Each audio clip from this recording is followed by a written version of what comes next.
The astrology of Monday, February 9th, has the last quarter moon in Scorpio. Now, this is taking place around 5 a.m. at 20 degrees. So, if you have any planets or placements around 20 degrees of Taurus, Leo, Scorpio, or Aquarius, you're the main characters. This is going to bring us back to the full moon in Leo that took place on February 1st.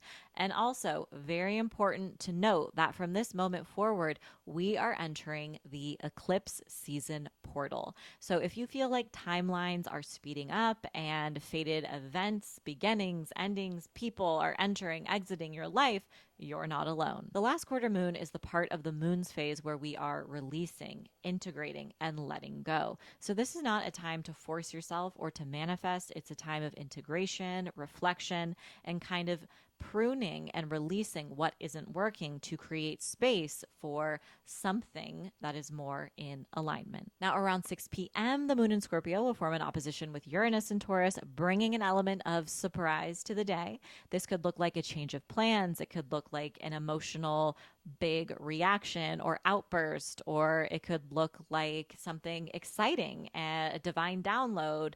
It could look like you taking a risk or trying something new.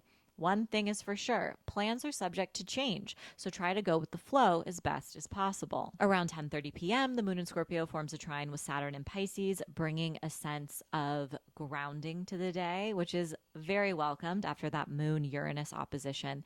And this energy is wonderful for processing your feelings with a mature perspective, for getting in touch and staying focused on task. So if there's something you need to get done, this energy is great for just doing tedious work.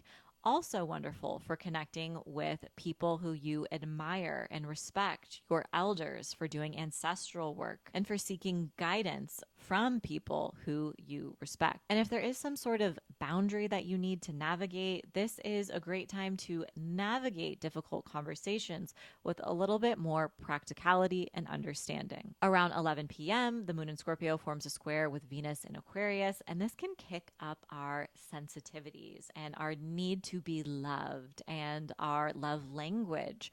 Sometimes this coincides with a moment where we feel like our love language isn't being met in the way we wish it was, or we're craving more affection, or we want to indulge in some way. This can also look like making some sort of important decision or taking action in an important relationship, contract, or some sort of creative project or ambition as well. And around 11:30 p.m., the moon enters Aquarius. If you want to know how this planetary energy is going to affect your personal zodiac sign, you can tune into the full episode of my podcast over on my Patreon. Thanks so much and see you tomorrow.